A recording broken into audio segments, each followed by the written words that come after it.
Presidential candidates of the top political parties in Nigeria have been all over the country making various promises in order to woo the electorate to vote for them in 2023.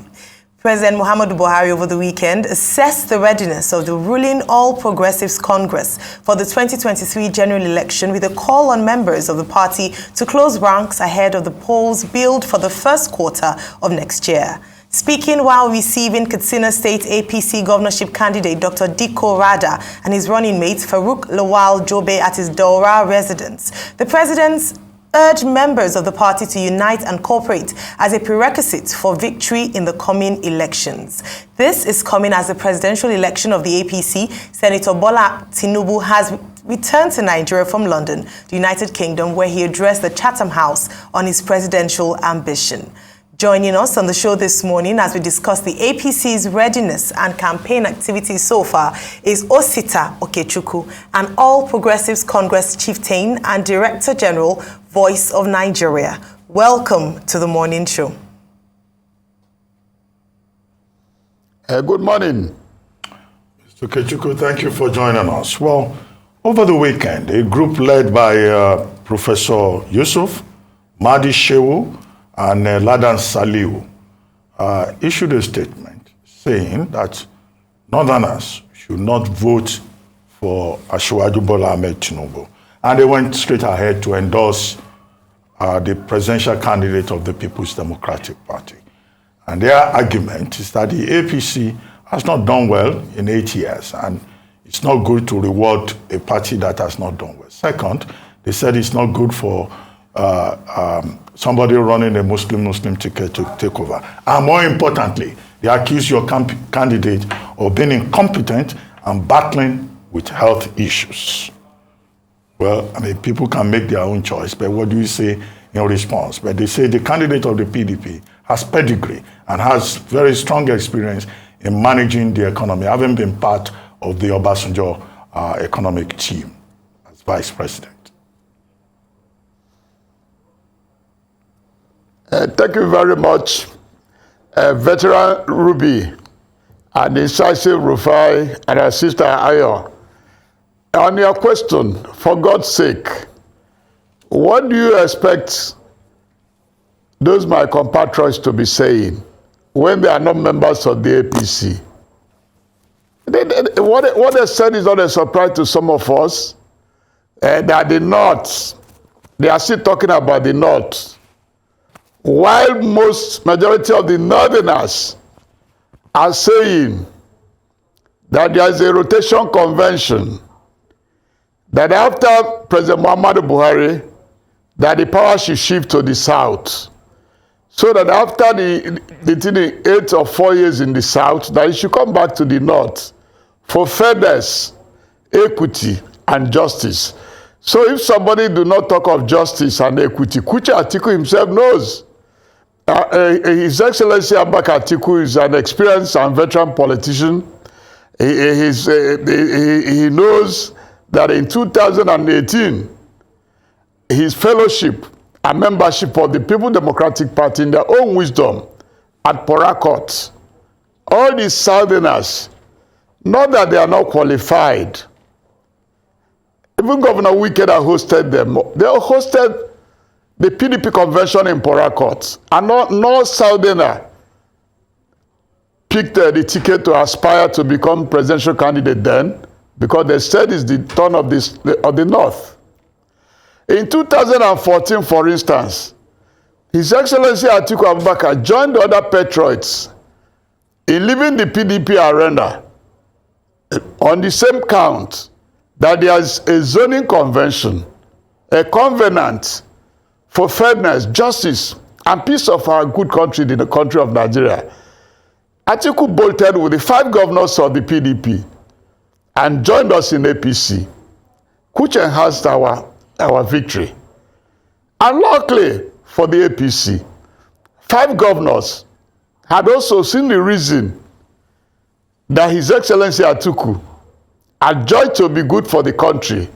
Because if there is no country, for God's sake, we are talking of presidency. You can only preside over the country. That's why President Muhammadu Buhari, in his own wisdom, is a reinforcing commitment that for him, he had enacted the vote rigging vaccine.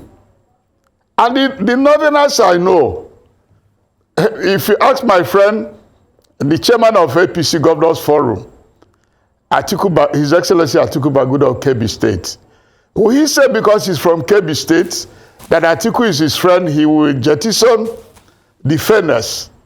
Will Malame Rufai in Kaduna, or Ganduje? Don't forget that APC, as of today, we have 21 governors, and we have 5 friendly governors, for God's sake.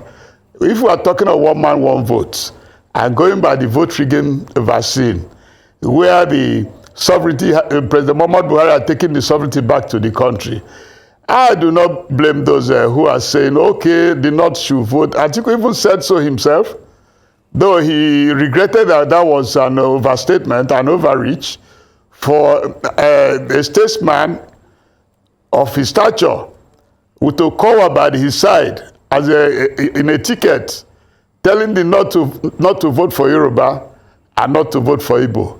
We have heard those stories before, but luckily for our dear country, majority has the consensus that there should be a rotation convention for fairness, justice, and equity. So I do not bother myself for those who are saying that. They should continue saying so, but if they go back to their villages, the villagers will tell them that that is not right, that we must preserve our dear country. We have no other country than this one. No matter if you go to America, there's a height you can get to and you can't climb further. This is the only country where all of us can aspire to be president. And in our own wisdom, since the Fourth Republic, we came to the inevitable conclusion that there should be rotation. So anybody who consciously is breaching the rotation convention is either a stomach infrastructure pursuit, or rather he might have something to settle about another person. As per Asiwaju Bola Ahmed Tinubu, what nobody can deny him that he knows the onion. He knows the gravitas, he knows the country, and he has come a long way. We're not bothered about APC, no, about PDP, for instance. Atiku had lost his base. We are more bothered about P2B and others. And Kwankwaso, we are trying to tell the North that the zoning convention, we know Kwankwaso is qualified and highly capable, but Kwankwaso is riding against the storm of zoning convention. So if you tell us about P2B, then we can say, okay, that's where we're worried, but not about Atiku, who has lost his base. Atiku cannot. All right.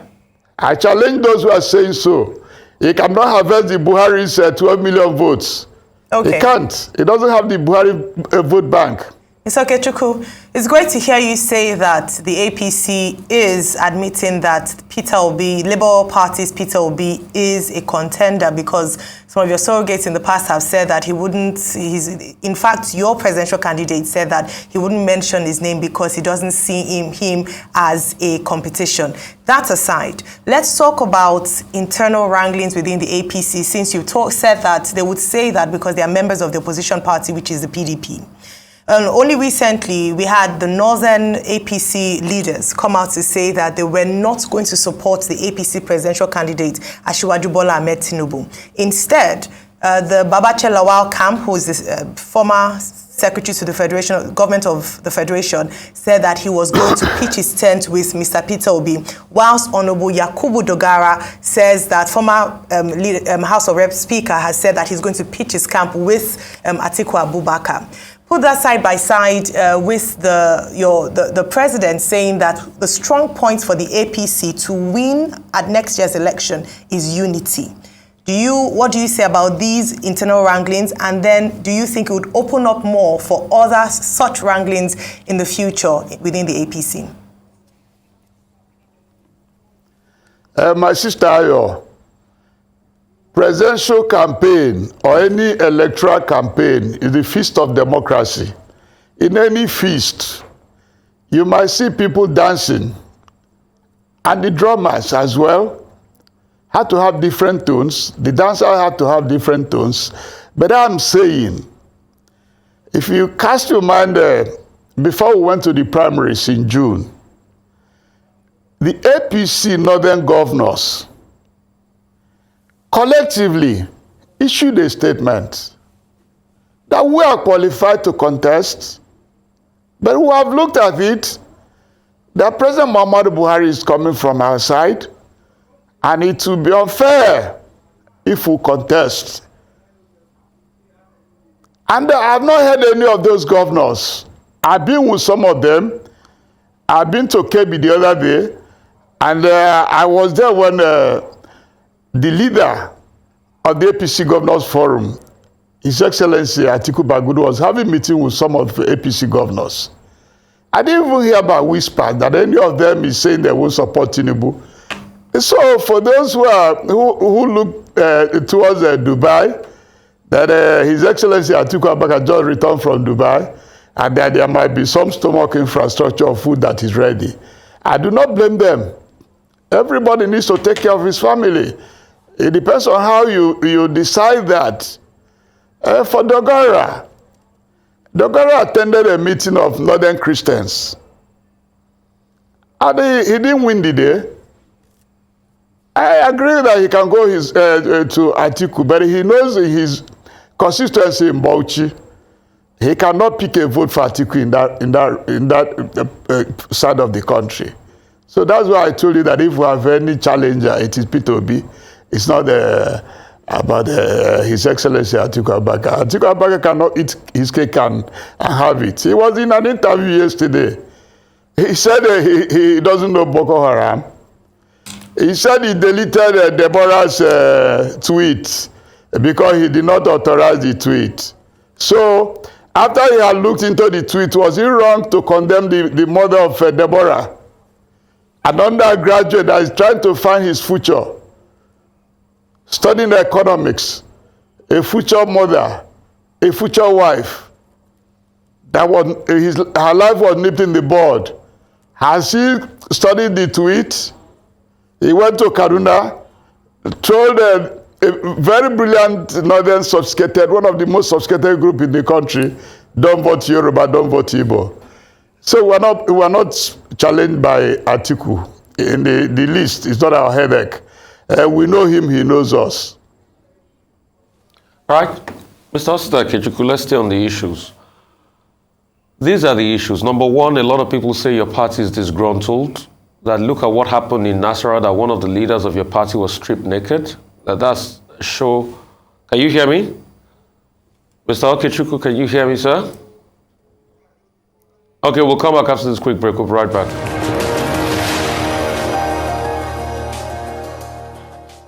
All right, welcome back to the morning show. We still have Osita Okechukwu, All Progressive Congress Party Chieftain and Director General of Voice of Nigeria. Pleasure to have you. Two things. A lot of people say there's a lot of infighting in your party. Members are disgruntled. There was something that happened in Nasarawa State, which a lot of people call the show of shame.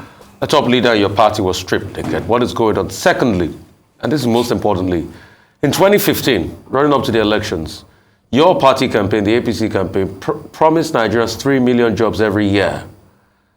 That means after 8 years, 8 times 3, we're expecting 24 million jobs.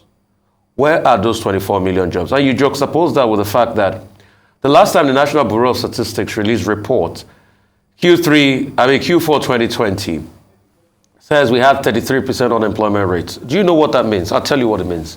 It means Nigeria is the third country with the highest unemployment rate in the world. But till date, in over 2 years, they've not released unemployment numbers. Some people have said, if they release unemployment numbers today, Nigeria may be the country with the largest unemployment numbers in the world as we speak. Where are the 24 million jobs your party promised?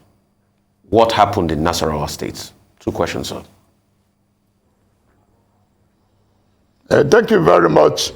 Let me start by saying that we envisaged that Nigeria will enter into such a ditch because the 16 years of the PDP, when we had oil windfalls, It was not well managed.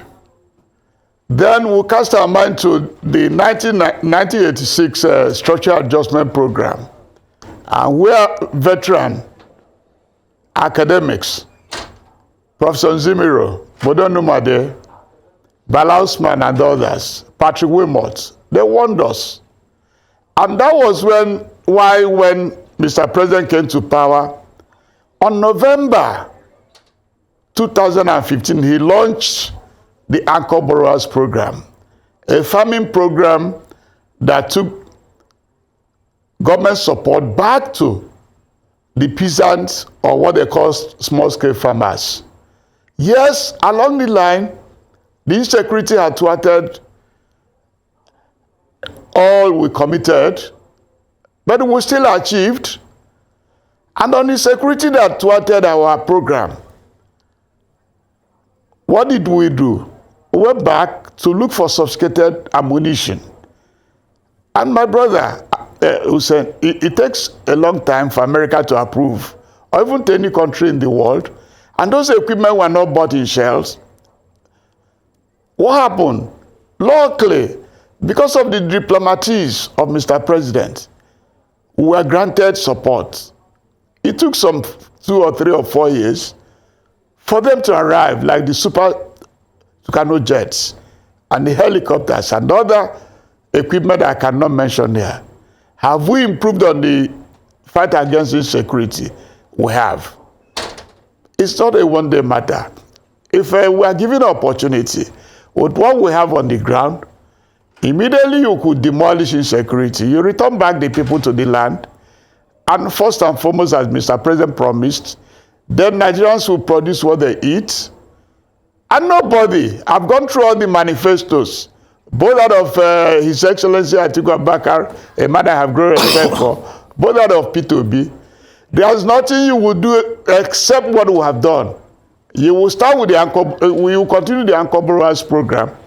You will continue irrigation program. You will continue the dam process. You will continue infrastructure revolution. And you will get back to the Western world. Or if you want, you can go to Russia and procure more equipments. And those equipment are not bought off shelf. So you people should understand, did we have the commitment? Yes. Have we invested? Yes. We did in all corners. And it's coming to fruition.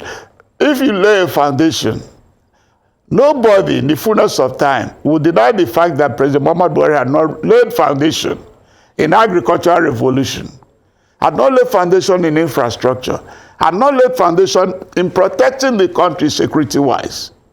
Because he believes the sovereignty belongs to the people of this country, from whom any government will drive his powers. That's why he's now giving the last legacy, the vote rigging vaccine, where he's warning us that we should organize, because he's not going to dole out any federal might. And we are aware of that. He started back in 2017. We had a good candidate, Dr. Tony Woye in Anambra, who went to Mr. President. Mr. President said, go and do your best. I'm not going to use federal might for anybody. And the day he came to Oka for campaign, what the day they whispered to him that the security officers deployed to the then governor Obiano had been withdrawn. Instantly, he called the DIG around and said, return the police officer to Obiano. He must be protected. Election is different from his protection. We went to Edo. He did not use federal might. PDP won. Up to 2022, we went to Oshuel. A lot of people thought we would deploy the federal might. Mr. President did not deploy that. So he had laid a foundation of growth. He had brought us to where it's better you vote for APC so that we continue where we stopped. We have made friends across the globe. If you disconnect us, it will take time to fix it back. So APC had done so well. And the only thing that Mr. President said is that we have failed to let the Nigerian people know the nitty-gritties of what he had done. Well, so for the incident in Nasarawa, it happens once in a while. Well, Mr. Okechukwu, thank you very much. That's all we'll be able to take on this segment of the morning show. Thank you very much indeed.